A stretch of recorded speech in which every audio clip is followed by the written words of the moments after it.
Hello everyone, welcome to the video lecture series of Emerging Domain in Electronics Engineering. The subject code is KEC 201T and here we are in lecture number 4 of unit number 3.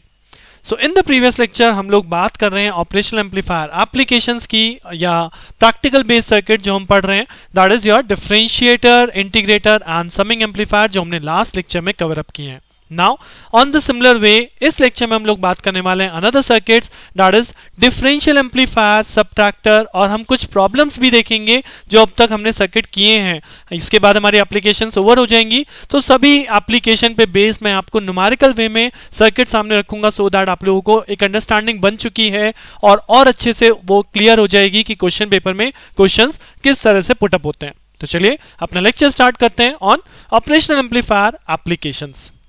Now the next application है differential amplifier. जी हाँ, अब इससे confuse मत होइएगा. हमने last lecture में किया था differentiation, right, differential operator जिसमें हमारा आउटपुट इनपुट के डिफरेंशिएशन के इक्वल होता है. But now this says differential amplifier means, जो मैंने आपको फर्स्ट लेक्चर में बोला था कि when the input is applied on both the terminal, right. अब आपका नेगेटिव टर्मिनल पे भी वैल्यू है और पॉजिटिव टर्मिनल पे वैल्यू है. इस केस में जो आउटपुट होगा that is the difference of these two value. जी हाँ, इन दोनों वैल्यू वोल्टेजेस के डिफरेंस को एम्पलीफाई करेगा, right. So this is called the differential amplifier. दूसरी चीज इस सर्किट में डिफरेंशियल एम्पलीफायर में एक और चीज ध्यान रखिएगा, जब आपका ये दो रेजिस्टेंस इक्वल है, देखिए R1 इक्वल है और R2 इक्वल है, then it is called the differential amplifier. अगर आपके रेजिस्टेंस इक्वल नहीं है तो मैं उसे डिफरेंशियल एम्पलीफायर नहीं बोलूंगा. मे बी उस केस में उस सर्किट में आउटपुट चेंज हो जाए. तो अगर आपको डिफरेंशियल एम्पलीफायर लिखने के लिए आ रहा है, just draw this circuit, make the circuit like this and जैसे हमने आउटपुट वोल्टेज कैलकुलेशन करी है उसी तरह से यहाँ पे आउटपुट वोल्टेज कैलकुलेशन स्टार्ट करते हैं. सो आउटपुट वोल्टेज कैलकुलेट करने के लिए what is the first step? जी हाँ, सबसे पहले नेगेटिव टर्मिनल की वोल्टेज चाहिए due to virtual ground. And virtual ground कहता है this negative terminal voltage is always equal to this positive terminal voltage. तो इसलिए मैंने यहाँ पे V3 और V3 दोनों वोल्टेज लेट कर लिए, राइट. अब अगर मैं बोलूं what is the positive node voltage over here, तो ना तो पॉजिटिव नोड वोल्टेज यहाँ V1 के इक्वल है because directly not connected to this voltage. अगर ये रेजिस्टेंस ब्रांच नहीं होती तो हम कहते this is connected to V1, that means V3 is equal to V1. और अगर ये V1 वाली ब्रांच नहीं होती तो हम कहते V3 कनेक्टेड टू ग्राउंड, यानी V3 is equal to 0. But now we have more than one branches. तो बहुत सिंपल सा वे है कि सबसे पहले मुझे वोल्टेज कैसे मिलेगी? जी हाँ, मैं इस पॉजिटिव नोड पे KCL अप्लाई कर दूंगा. So for KCL I will let suppose this is current I1 and this is outgoing current I2. So apply KCL at this node, we got I1 is equal to I2 because op amp branch में तो कोई current flow ही नहीं करता. सो अगर I1 की value हम लिखें what is in terms of voltage, V1 minus V3 that is initial value minus final voltage divided by resistance R1 and what is the I2 value? V3 minus 0 divided by R2. Initial voltage minus final voltage divide by resistance, right? तो यहां से हम V3 की value को solve कर सकते हैं. और अगर मैं यहां से V3 की वैल्यू को सॉल्व करूं so what will I get? आप सॉल्व कर सकते हैं. V3 की वैल्यू मिलेगी R2 over R1 plus R2 multiply by V1. This is the value of V3. Now positive node की वोल्टेज आ चुकी है. यही सेम पॉजिटिव नोड की वोल्टेज कहां पहुंचती है? नेगेटिव नोड पे. So now I know the value of V3. So apply KCL at negative node. The remaining second step जो हमें लगाना होता है, apply KCL at negative node, right. So what is the value? Suppose यहाँ पे हम current late कर लेते हैं I3 और यहाँ की करंट लेट कर लेते हैं I4. So what is the KCL become? I3 is equal to I4. So I3 is equal to I4. I3 की वैल्यू पुट करी V2 minus V3 divided by R1 is equal to V3 minus V0 divided by R2. अब यहां से V3 की value को बाद में put करेंगे, पहले हम V0 को सॉल्व कर लेते हैं in terms of V2 and V3. तो अगर मैं इसे सॉल्व करूं तो मुझे यहां से मिल जाएगा V2 by R1 minus V3 by R1 is equal to V3 by R2 minus V0 by R2, right. So V0 वाले कंपोनेंट एक साइड, बाकी सारे कंपोनेंट को राइट साइड कर देते हैं. So what we get? We get V0 by R2 is equal to, V0 by R2 हमने left hand side ले लिया तो राइट हैंड साइड क्या हो गया? V3 by R2 plus V3 by R1, क्योंकि ये नेगेटिव है ये उधर जाके पॉजिटिव हो गया एंड दिस बिकम पॉजिटिव तो ये इधर जाके हो जाएगा negative minus V2 by R1, right. So V3 वाले कंपोनेंट अगर हम एक साथ ले लें तो V3 वाले कंपोनेंट एक साथ लेने पे इसका आंसर हो जाएगा R1 plus R2 divided by R1 R2 minus V2 by R1. Now what is the value of V3? So V3 की वैल्यू है R2 over R1 plus R2 into V1। तो अब अगर मैं यहाँ पे वैल्यू पुट कर दूं R2 over R1 plus R2 into V1, ये this is the value of V3। Then उसके बाद यहाँ पे वैल्यू रखी हमने R1 plus R2 divided by R1 R2 minus V2 by R1। So this gives me the value of V0 by R2। तो यहां से R1 plus R2 cancel out हो रहा है, R2 कैंसिल आउट हो रहा है, यानी ये बच गया V1 upon R1 minus V2 upon R1। That means R1 is common, so ये हो जाएगा V1 माइनस V2। और यहां से जो अल्टीमेटली R2 है वो R2 कहां जाएगा, यानी ये वैल्यू तो हो गई V0 by R2 is equal to this one. Now what is the V0 value? So V0 value become R2 by R1 multiply by V1 minus V2. So this is the basically output voltage in case of differential amplifier। और आप देख सकते हैं कि V0 जो आ रहा है that is R2 by R1, ये तो एक amplification factor है, बाकी ये किस पे डिपेंड कर रहा है, V1 minus V2, that means difference of the two input पे डिपेंड कर रहा है। और एक चीज इस फॉर्मूले में और याद रखिएगा कि यहाँ पे जो फॉर्मूला आया है डिफरेंशियल एम्पलीफायर का V1 minus V2, so V1 is applied on the positive terminal, hence in this formula आपको V1 पॉजिटिव मिला है और V2 क्योंकि नेगेटिव टर्मिनल पर अप्लाई है इसलिए V2 माइनस V2 मिला है। अगर यही चीज आप इसे कन्वर्ट कर दें, सपोज इफ यू आर लगाएं applying over here V2 and here it is V1, then इसका जो आउटपुट आएगा वो आएगा R2 by R1 देन V2 minus V1, positive node minus negative node. तो this is the expression of differential amplifier.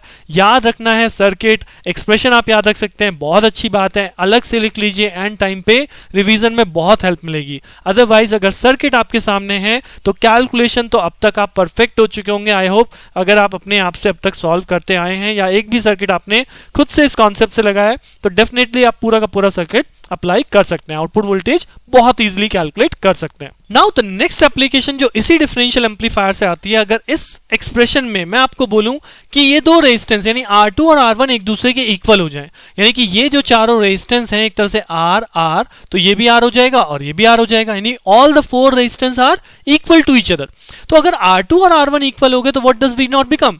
जी हाँ, V0 बदल जाएगा if this is R, this is R, this is R and this is R, तो in that case V0 simply written as V1 minus V2, यानी positive node minus negative node. तो इस case में आप क्या बोलेंगे कि what is this circuit performing? ये सर्किट केवल क्या परफॉर्म कर रहा है, अब कोई एम्पलीफिकेशन नहीं है, बिकॉज केवल और केवल आउटपुट पे क्या जनरेट हो रहा है, दो इनपुट वोल्टेज का डिफरेंस यानी कि V1 minus V2। That's why in this case the circuit is called subtractor. तो अगर आपको सबट्रैक्टर आता है तो सेम ये सर्किट ड्रॉ कीजिए, सभी वैल्यूज को R पुट कर दीजिए, और अगर आप R पुट करेंगे उसके बाद सेम एनालिसिस करेंगे जो हमने पीछे करी है, पहले पॉजिटिव नोड की वोल्टेज, उसके बाद नेगेटिव नोड पे KCL, वहां की वोल्टेज, आउटपुट वोल्टेज, तो आपको सेम रिजल्ट मिलेगा, that is V1 minus V2. So this is the simple application of voltage subtractor. Just perform the differential amplifier और उसमें अगर सारे रेजिस्टेंस इक्वल हो जाए तो it becomes a subtractor. तो these are the op-amp based practical circuits और you can say op-amp based application जो हमने अब तक करी हैं, inverting, non-inverting, summing, differentiator, integrator, difference amplifier, differential amplifier and subtractor।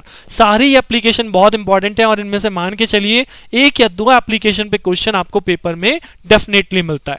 अब जैसा कि मैंने लेक्चर के स्टार्टिंग में बोला था, in this lecture I will also show you what type of different question put on your operational amplifier. So I have taken some examples. This is the last year paper question जो है मैंने यहाँ पे as it is put up किए हैं। So this is the given circuit in your paper और वो आपको बोलेंगे calculate the output voltage for this given circuit. तो अब अगर आप पहचान कर पा रहे हैं, नहीं कर पा रहे, उससे कोई मत दिक्कत नहीं है कि आप इस सर्किट को पहचान रहे हैं कौन सा सर्किट है। जी हाँ, अगर मैं बात करूं तो अब तक आपको भी थोड़ा सा आइडिया लग चुका होगा, ये है एक summing amplifier, right? This is basically summer. और समिंग एम्पलीफायर के अंदर हमने पढ़ा था आउटपुट वोल्टेज जो होती है that is nothing but minus RF बाहर होता है, V1 by R1 plus V2 by R2, क्योंकि यहां पे केवल दो ही वोल्टेज है तो ये इसका एक्सप्रेशन बन जाएगा। बट अगर मैं एक्सप्रेशन भी ना बनाऊं, सिंपली जो हमने बेसिक एनालिसिस सीखी है उसी बेसिक एनालिसिस को यहां पे अप्लाई कर दीजिए। What is the virtual ground, what is the negative node voltage due to virtual ground, that is 0 volt. तो अगर आप यहां पे अप्लाई कर दोगे तो हो जाएगा 0.2, यहां पे आप करंट एज्यूम करोगे ना, this is I1, this is I2 and this is I3। तो क्या केसीएल लगेगा, I1 plus I2 is equal to I3। So what is the I1 value, 0.2 minus 0 divide by R1 is what 1K, plus I2 की value हो जाएगी 0.5 minus 0 divide by 1K is equal to what 0 minus V0 divide by 10K। Right. So ये हो गया आपका 0.2 minus 0 that is 0.2 divide by 1k plus 0.5 divide by 1k, यानी 1k को अगर मैंने एलसीएम ले लिया तो ये ऐसे हो गया 0.2 plus 0.5 divide by 1k is equal to minus v naught divide by 10k। तो k से k कैंसिल आउट हो गया, 1 से 10 मतलब 1 तो खत्म ही हो गया भाई, किलो k का मतलब क्या होता है kilo ohm, right. So kilo का मतलब 10 टू द पावर 3, तो 10 to the power 3 10 to the power 3 से कैंसिल आउट हो गई, ये है आपका 0.7। So what is the v not become, v not become minus of 7 volt, right. तो this is the simple way कि कोई भी सर्किट आ जाए जो आपने बेसिक स्टेप सीखा है उसी स्टेप्स को यहाँ पे अप्लाई करना है, you will definitely got the output value. Let us consider another example so that हमारी अंडरस्टैंडिंग और अच्छी बन जाए। This is the example number 2 and I hope अब आप इस एग्जाम्पल को देख के यहाँ पे वीडियो पॉज करें और इस आउटपुट वोल्टेज को खुद से सोचें क्या आने वाली है। तो जी हाँ, ये है एक इन्वर्टिंग एम्पलीफायर, जैसे कि मैं देख पा रहा हूँ इन्वर्टिंग टर्मिनल पे एक वोल्टेज लगी है, RF की वैल्यू है 200, R1 की वैल्यू है 10। So what is the voltage of inverting amplifier, minus RF by R1 into V1। So what is that RF value, RF value है 200 किलो ओम, R1 वैल्यू है 2 kilo ohm multiply by 80 microvolt, minus sign है तो आपके पास ये हो गया 8000 microvolt, that is also written as minus of 8 millivolt, क्योंकि माइक्रो का मतलब होता है 10 टू द पावर माइनस 6, तो माइक्रो अगर 10 टू द पावर माइनस 6 से 3 वैल्यू यहाँ पे कैंसिल आउट हो जाएंगे, it become 10 to the power minus 3, और माइनस 3 का मतलब होता है millivolt, right. So these are the simple example जिनको आपको दिया जाता है, और ये 5 मार्क्स के एटलीस्ट क्वेश्चन है जहां पे आपको सिंपल आउटपुट वोल्टेज को कैलकुलेट करना है। जस्ट कंसिडर अनदर एग्जांपल, यहां पे एक और एग्जांपल मैंने लिया है, what is the output voltage in this given figure, right. अब अगर आप देख पा रहे हो यहाँ पे दोनों टर्मिनल पे वोल्टेज है, नेगेटिव पे भी है पॉजिटिव पे भी है, बट क्या ये डिफरेंशियल एम्पलीफायर है? जी नहीं, ये डिफरेंशियल एम्पलीफायर नहीं है, क्योंकि डिफरेंशियल एम्पलीफायर कहता है ये रेजिस्टेंस और ये रेजिस्टेंस इक्वल होने चाहिए, सिमिलरली ये जो रेजिस्टेंस है ये इस रेजिस्टेंस के इक्वल होना चाहिए, राइट। तो अब ये डिफरेंशियल एम्पलीफायर नहीं है, तो दैट मींस मुझे यहाँ पे अपनी बेसिक एनालिसिस से ही जाना है, और अगर मैं नहीं भी पहचान पा रहा तब भी मेरे पास अपनी बेसिक एनालिसिस ही है। और क्या है वो बेसिक एनालिसिस? जी हाँ, नेगेटिव नोड की वोल्टेज जो कि किसके इक्वल होगी, पॉजिटिव नोड के। तो सबसे पहले मुझे इस पॉजिटिव नोड पे केसीएल अप्लाई करना पड़ेगा, let it this win I1 and this will be I2। So what is the KCL, I1 is equal to I2, apply the KCL, तो 5 minus that value is V3 divided by 10k is equal to V3 minus 0 divide by 20k। तो आप इसे solve करें, k से k cancel out हो गया, 10 से 20 का 2 हो गया, तो अगर इसे फर्दर सॉल्व किया जाए 2 इधर मल्टीप्लाई हो जाएगा 10 minus 2 V3 is equal to V3। तो what is the V3 value, V3 value become 10/3 volt, right.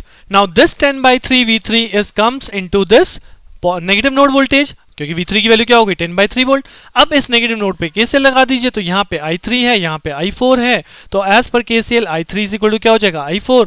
So what is the value of I4, now 2 minus V3 divided by 20k is equal to V3 minus V not divided by 10k, right. So यहां से k cancel out हो गया, 10 से ये cancel out हो जाएगा, बन गया 2। तो अगर मैं मल्टीप्लिकेशन कर लूं तो 2 minus V3 becomes 2V3 minus 2V not, यानी what is the V not value, 2V not को अगर हम इधर ले आए तो 2V not is equal to हो जाएगा 2V3 माइनस V3 इधर जाए क्या हो जाएगा प्लस V3, तो डेट बिकम 3V3, और ये 2 उधर जाके क्या हो जाएगा -2।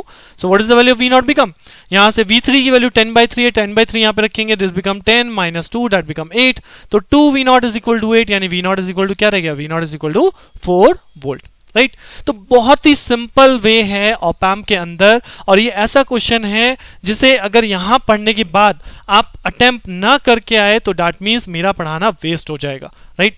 सो मैं यहां पे मानता हूं कि इतना पढ़ने के बाद आप ऑप एम्प बेस्ड कोई भी क्वेश्चन लगा सकते हैं, कैसा भी सर्किट आ जाए, जस्ट अप्लाई दीज 2 स्टेप और आपको आउटपुट वोल्टेज मिल जाएगी, राइट। इसी के साथ जो हमारे प्रैक्टिकल जो हम पढ़ रहे हैं, जो हम सारे के सारे सर्किट्स और ऑप एम्प बेस्ड क्वेश्चन कर रहे हैं, ये हमारा ओवर होता है। अब नेक्स्ट लेक्चर में हम ऑप एम्प बेस्ड एक अनदर इंपॉर्टेंट ऑपरेशन देखेंगे, जहां पे हम बोलते हैं डिफरेंशियल मोड ऑपरेशन और कॉमन मोड ऑपरेशन। जी हाँ, यहाँ जो हमने डिफरेंशियल एम्पलीफायर पढ़ा है, इसी को थोड़ा सा आगे और इलैबोरेट करेंगे, और उसमें हम पढ़ेंगे कॉमन मोड ऑपरेशन के बारे में बात करेंगे। सो बने रहिए मेरे साथ, मिलते हैं नेक्स्ट लेक्चर में। Thank you.